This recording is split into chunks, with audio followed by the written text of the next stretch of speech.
Welcome back to civil engineering notebook. तो last time हम strength of material के important points और question और सभी इंपॉर्टेंट फैक्ट देख रहे थे। हम पॉइंट नंबर 30 पर आ गए थे। तो आज मैंने आपको सीधा इंटरफेस ही दिखा रहा हूँ इस चैनल का, सिविल इंजीनियरिंग नोटबुक, ये हमारा चैनल का नाम है। और यहाँ पर जो आप पिन मैसेज में जाएंगे, मतलब इधर जब आप जाएंगे, मैं टच करता हूँ यहाँ पर, तो सबसे पहले आपको ये पेड चैनल का नोटिफिकेशन दिखेगा। उसके बारे में हम कभी और बात करेंगे। फिर आपको ये दिखाई देगा।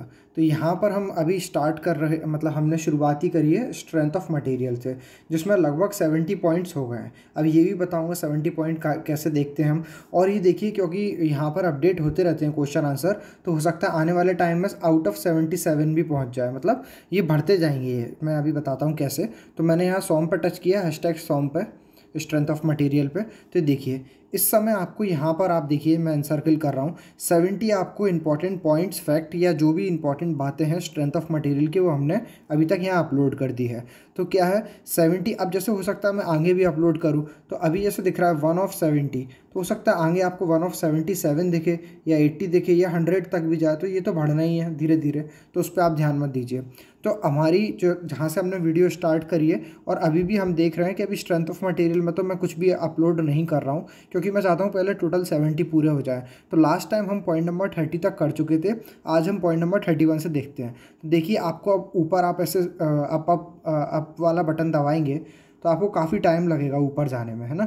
ये जो बटन ये शो हो रहे हैं, ये क्या है, यहाँ पर ये इन्फॉर्मेशन का ये एक बॉक्स आता है, तो इसलिए आपको शायद दिख नहीं रहा हो, लेकिन मैं आपको एरो बना के दिखाता हूँ। यहाँ पर है, अप और डाउन के लिए है। तो आप ऐसे अप करते रहेंगे तो बहुत टाइम लगेगा, क्योंकि हमको 31 नंबर पॉइंट पे जाना है। तो आप डायरेक्ट इस पूरे एरिया पर टच करके देखिएगा। अगर आप, ये मोबाइल इंटरफेस से होता है, लैपटॉप इंटरफेस से भी आप कर सकते हैं इसको। तो मैं अभी मोबाइल इंटरफेस ही यूज़ कर रहा हूँ, कभी आपको लैपटॉप से ही बताऊँगा, मतलब लैपटॉप या वेबसाइट इंटरफेस से। तो देखिए यहाँ पर मैंने ऐसे टच किया, ये आपको सारे स्ट्रेंथ ऑफ मटेरियल के दिख गए हैं। यहाँ से ये पॉइंट नंबर 1 है, 2 है, 3 है, 4 है, ऐसे। तो आप खुद से काउंट कर लीजिए, या रैंडमली भी आप थोड़ा नीचे जाइए, ऐसे करके आप कहीं पर भी टच करिए तो आपको दिख जाएगा। ये पॉइंट नंबर 22 तक आ गए। तो हमको तो खैर पॉइंट नंबर, कहाँ पर जाना है हमको जाना है point number, wait a minute, point number, यहाँ पर टच करिए, क्योंकि हमको जाना है 30 के आगे जाना है। थोड़ा सा और आगे देखिए, 30 पे आ चुके हैं। चलिए अब अपन आते हैं पॉइंट नंबर 31 पर। तो 31 पहले अपन क्वेश्चन देखते हैं, फिर उसका एक्सप्लेनेशन देखेंगे। क्वेश्चन नंबर 31 में हमसे पूछा जा रहा है, under uniaxial loading the maximum shear stress is blank times the uniaxial stress. तो मैक्सिमम शियर स्ट्रेस कितना टाइम रहता है यूनी एक्सियल स्ट्रेस के? So the correct answer is 0.5। चलिए एक्सप्लेनेशन देखते हैं इसका अपन। तो एक्सप्लेनेशन में बता रखा है कि हमें पता है maximum shear stress is given by. तो मैक्सिमम शियर स्ट्रेस कैसे दिया जाता है? The maximum shear stress is equal to 1/2 the difference of the principal stress.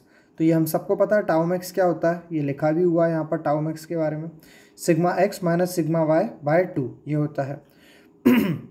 आगे बताया गया है फॉर यूनी एक्सियल लोडिंग। तो यूनी एक्सियल लोडिंग में क्या रहेगा, टाउ मैक्स क्या हो जाएगा हमारा, यूनी एक्सियल मतलब सिंगल जो लोडिंग लग रही है, तो सिर्फ सिग्मा ही रहेगा ना, सिग्मा बाई 2 हो जाएगा, सिग्मा बाई 2। ठीक है, तो सिग्मा बाई 2 मतलब 0.5 सिग्मा। तो हैंस अपना आंसर क्या हो जाएगा, 0.5 आपका आंसर हो जाएगा। So the correct answer for this question is 0.5 times the uniaxial stress. ठीक है, नेक्स्ट पॉइंट नंबर 32।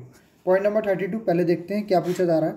यहाँ पर हमसे पूछा जा रहा है, the capacity of strained body for doing work on the removal of the straining force is called। तो capacity of strained body for doing work on the removal of straining force is called, correct answer is resilience, उसको हम बोलते हैं। हमने बहुत अच्छे से अपने प्रीवियस लेक्चर में पढ़ी भी है रेजिलियंस की डेफिनेशन, आज फिर से देखेंगे। जैसा कि मैंने बताया, रिपीट होंगी चीज़ें और हमको बार बार पढ़ना है, तभी हमारे कंसेप्ट ज़्यादा अच्छे से क्लियर होंगे। तो पहले हम देखते हैं कंसेप्ट में क्या है। The energy which is absorbed in the body due to straining effect is known as strain energy. पहले जैसा कि मैंने आपको बताया, ज़रूरी नहीं है कि डायरेक्ट जो हमारा आंसर है सीधे उसी के बारे में बताया जाए। तो आंसर तो हमारा क्या था, रेजिलियंस था। ठीक है, और रेजिलियंस की यहाँ क्वेश्चन के अकॉर्डिंग भी पूरी डेफिनेशन बन गई कि capacity of strain body for doing work on the removal of straining force is called what, is called strain, is called resilience. ठीक है, अब हम जो एक्सप्लेनेशन देते हैं, हम चारों ऑप्शन को ध्यान में रखते हुए देते हैं, तो सारे ऑप्शन हम देखते जाते हैं। ठीक है, तो देखिए सबसे पहले हम बात कर रहे हैं यहाँ पर स्ट्रेन एनर्जी की। The energy which is absorbed in the body due to straining effect is known as strain energy. पहले भी पढ़ चुके हैं 2-3 बार, एक बार फिर पढ़ लिया हम लोगों ने। तो स्ट्रेन एनर्जी को डोनेट करते हैं यू से। U is equal to half multiplied by stress multiplied by strain. ठीक है, ये सिंबल होते हैं स्ट्रेस स्ट्रेन के, आई होप आपको पता ही होगा ये। और ये न्यूमेरिकल में काफ़ी इंपॉर्टेंट रहता है। इसके बाद वाला टर्म ये डराइव होके आता है स्ट्रेस का स्क्वायर अपॉन 2e। ठीक है, ये कुछ इस तरीके से, तो याद रखना अपॉन 2e मतलब डिवाइड में 2e मल्टीप्लाइड बाय वॉल्यूम, तो ये होता है आपका u। ठीक है, ये बहुत इंपॉर्टेंट है, इसमें न्यूमेरिकल आते हैं। ठीक है, तो आप ध्यान में रखिए। नेक्स्ट आगे बताया गया है whenever the straining force is removed from the body whenever the straining force is removed from the strained body, the body is capable of doing work, hence the resilience is also defined as the। तो resilience को एक और तरीके से हम define कर सकते हैं। किस तरीके से? resilience is also defined as the capacity of a strained body for doing work on the removal of straining force। तो ये वही हमारे क्वेश्चन से लिंक कर दिया गया है। ठीक है, the strain energy stored in the body will be maximum when the body is stressed up to elastic limit. वही पुरानी बात जो हमने पहले पढ़ी थी। Resilience is also defined as the energy absorb by a component within elastic region. तो ऐसे भी क्वेश्चन आ सकता है कि रिजाइलेंस ऐसे पूछ सकते हैं आपसे कि energy absorb by a component within elastic region is called. तो एक ऑप्शन आपको रिजाइलेंस का दिख जाएगा, तो रिजाइलेंस उसका करेक्ट आंसर हो जाएगा। Next point, the proof resilience is the maximum quantity of the strain energy stored in the body when strained up to elastic limit. तो इसके आगे हमको बताया हुआ है प्रूफ्ड रिजाइलेंस के बारे में। प्रूफ रिजाइलेंस क्या रहता है? ये मैक्सिमम क्वांटिटी रहती है स्ट्रेन एनर्जी की स्टोर्ड इन अ बॉडी। किसी बॉडी में स्ट्रेन एनर्जी की मैक्सिमम क्वांटिटी, ठीक है, maximum quantity of strained energy stored in a body when strained up to elastic limit. Elastic limit तक जब स्ट्रेन्ड किया जाता है तब, तो उसको हम क्या बोलते हैं? उसको हम प्रूफ रिजाइलेंस बोलते हैं। ये भी क्वेश्चन देखिए आ सकता है कभी डेफिनेशन में। आगे देखिए, मॉडुलस ऑफ रिजाइलेंस, ये सब हम पहले भी पढ़ चुके हैं। Modulus of resilience is defined as the proof resilience of a material per unit volume. ऊपर जो हमने प्रूफ रिजाइलेंस की डेफिनेशन पढ़ी है, इसमें proof resilience of a material per unit volume और ऐड कर दोगे तो क्या होगा? आपका मॉडुलस ऑफ रिजाइलेंस हो जाएगा। And the last one is impact energy is defined as the energy absorb by the component just before its fracture. Component के फ्रैक्चर होने से जस्ट पहले की जो एनर्जी एब्जॉर्ब की गई है उसको हम बोलते हैं टफनेस। ठीक है, मतलब इज ऑल्सो कॉल्ड एज, उसको हम टफनेस भी बोलते हैं। इम्पैक्ट एनर्जी का दूसरा ही नाम कह सकते हो आप टफनेस भी है। ठीक है, तो क्या बोला गया है इम्पैक्ट एनर्जी में? Is defined as the energy absorb by the component just before its fracture, it is also called toughness. ठीक है, तो आई होप आपको ये सारे पॉइंट्स क्लियर हो गए होंगे। नेक्स्ट पॉइंट पर आते हैं, पॉइंट नंबर 33। पहले क्वेश्चन देखते हैं। क्वेश्चन ये है, हाँ क्वेश्चन का एक्सप्लेनेशन है इसलिए पहले ये देख लेते हैं। Consider following for the short column. Short column से रिलेटेड हमको ये सब कंसिडर करना है और बताना है इनमें से कौन सा पॉइंट करेक्ट है। पहला पॉइंट पढ़ते हैं। तो पहला पॉइंट हो जाएगा, आप कोशिश किया करिए कि ये आंसर बाद में देखा करें, पहले फोकस बनाया करें अपनी आई का, मतलब इतना डिस्टेंस से कि सिर्फ आपकी यहीं पर नज़र पड़े। हालांकि आंसर दिया हुआ है वो भी देख सकते हैं। तो यहाँ पॉइंट 1 दिया हुआ है कि failure primarily due to crushing. तो शॉर्ट कॉलम में हमको ये बताना है कौन सी बात सही है। पहला ऑप्शन है failure primarily due to crushing, ये एकदम सही ऑप्शन है। दूसरा option ultimate load capacity depend upon its length, तो ये वाली बात भी एकदम ठीक है। Third point yield stress govern crushing strength, तो ये वाली बात सही है क्या? ये वाली बात शायद गलत है। तो अपन इसका एक्सप्लेनेशन देखते हैं पॉइंट नंबर 33 का। देखिए, एज अ थंब रूल ये माना गया है कि शॉर्ट कॉलम जनरली फेल इन क्रशिंग। ये एक थंब रूल है कि शॉर्ट कॉलम जब भी होगा ये क्रशिंग में फेल करता है। ठीक है भाई। Ultimate load capacity for short column does not depend upon its length. ठीक है, तो जो अल्टीमेट लोड कैपेसिटी रहती है शॉर्ट कॉलम की वो कभी भी अपनी उसकी लेंथ पर डिपेंड नहीं करता। लॉन्ग कॉलम फेल इन बकलिंग, आगे देखिए एक्स्ट्रा पॉइंट है कि जो लॉन्ग कॉलम होता है वो बकलिंग में फेल करता है। Intermediate column fail in combined buckling and crushing, और जो इंटरमीडिएट कॉलम होते हैं मतलब ना ज़्यादा लंबे होते हैं ना ज़्यादा शॉर्ट होते हैं, जो इंटरमीडिएट में आते हैं वो कॉलम क्या करते हैं? वो combined in buckling and crushing दोनों में कंबाइंड तरीके से फेल हो जाते हैं। नोट पॉइंट और पढ़ लीजिए। नोट पॉइंट है Euler theory is only applicable for long column. जो हम यूलर थ्योरी पढ़ते हैं स्ट्रेंथ ऑफ मटेरियल में, वो सिर्फ और सिर्फ लॉन्ग कॉलम के लिए एप्लीकेबल है। ये बहुत इंपॉर्टेंट पॉइंट है, ठीक है, याद नहीं रहता कभी कभार और स्टेटमेंट देके पूछ लिया जाता है। Next point, Rankine theory consider combined crushing and buckling mode of failure.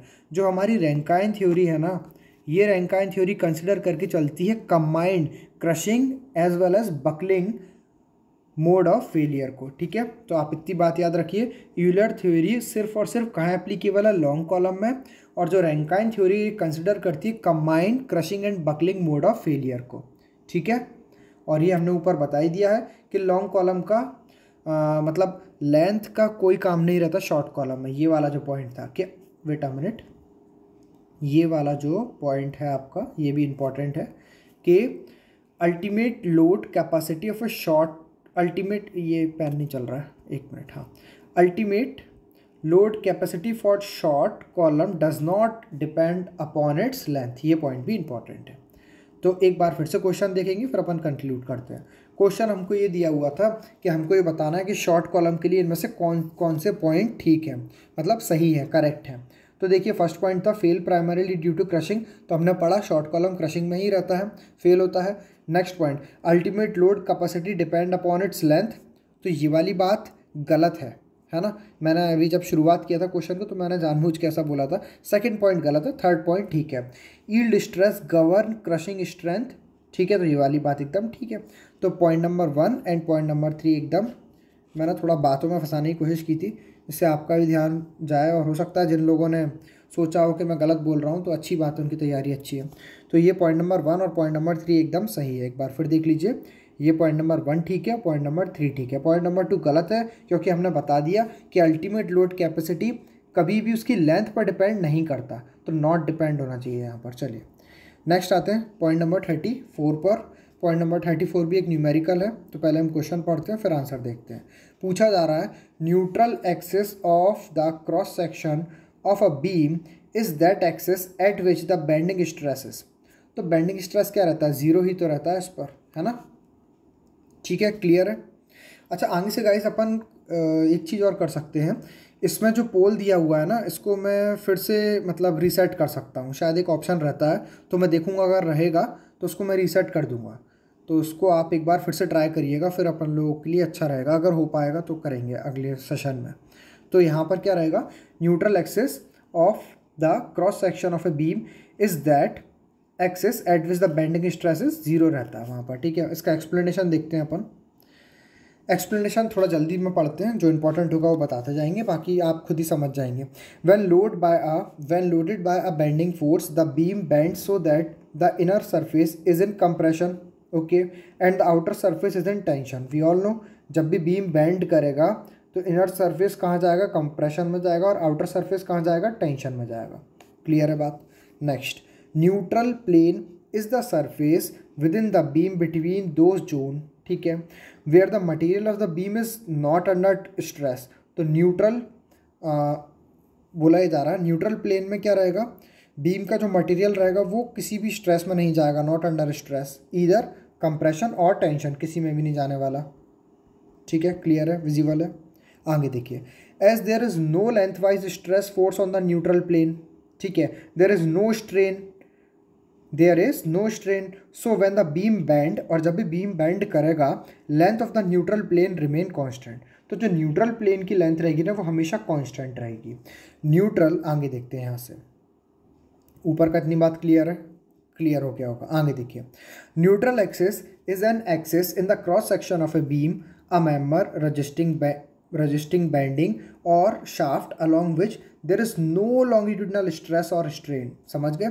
तो neutral axis in axis in the cross section of a beam के क्रॉस सेक्शन में जो न्यूट्रल एक्सिस रहती है वो ऐसी एक्सिस है जहाँ पर कोई भी नो लॉन्गिट्यूडनल स्ट्रेस और स्ट्रेन, ये हमने पढ़ी भी लिया और फाइनली इन्होंने बता भी दिया, बोल्ड लेटर्स में लिखा हुआ। If the section is symmetric isotropic and is not curved before a bend occur then the neutral axis is at the geometric centroid, ठीक है। आगे ये बताया गया कि अगर सेक्शन कैसा है, सिमेट्रिक है, आइसोट्रॉपिक है और कर्व्ड ही नहीं हुआ है, is not curve before a bend occur, bend occur होने से पहले कर्व नहीं है, तब क्या है, neutral axis is at the geometric centroid. तो न्यूट्रल एक्सिस कहाँ पर होगी, ज्योमेट्रिक सेंट्रॉइड पर होगी उस बीम की। ठीक है, नेक्स्ट लास्ट पॉइंट, मतलब लास्ट ये पैरा है, all fibres on one side of the neutral axis are in a state of tension. एक साइड न्यूट्रल एक्सिस के सारे फाइबर क्या हो रहे होंगे, टेंशन में जा रहे होंगे, है ना। जैसे ये बैंड हुआ मान लीजिए, तो एक साइड तो सब टेंशन में जा रहे होंगे, वाइल आगे लिखा हुआ है while on the opposite side are in compression, और अपोजिट साइड में कहाँ जा रहे होंगे, कंप्रेशन में जा रहे होंगे। आई होप ये आपको क्लियर हो गया होगा। नेक्स्ट आते हैं पॉइंट नंबर 35। यहाँ भी एक क्वेश्चन ही है। यहाँ हमसे पूछा जा रहा है, if a constant section beam is subjected to uniform bending movement throughout it bends as. अगर कांस्टेंट सेक्शन है बीम का और वो सब्जेक्टेड हो रहा है यूनिफॉर्म बेंडिंग मूवमेंट में थ्रू आउट इट्स बैंड में, तब मतलब अगर यूनिफॉर्म बेंडिंग मूवमेंट उस पर लग रहा है पूरे बीम पर, तो इट बैंड वो किस तरफ बेंड करेगा। तो ऑब्वियसली जब उस पर यूनिफॉर्म बेंडिंग मूवमेंट लगेगा तो वो सर्कुलर आर्क में ही तो बेंड करने वाला है। तो करेक्ट आंसर क्या हो जाएगा, सर्कुलर आर्क। एक्सप्लेनेशन देखते हैं इसका। देखिए, सबसे पहले मैंने बताया था बेंडिंग की जैसी बात चला करे, आप इक्वेशन लिखना सीख लीजिए, M/I is equal to sigma upon y is equal to E upon R, है ना। ये बहुत इंपॉर्टेंट रिलेशन हो जाता है हमारे लिए। और आगे देखिए, ये बता रहा है M/I equal to sigma upon y is equal to E upon R।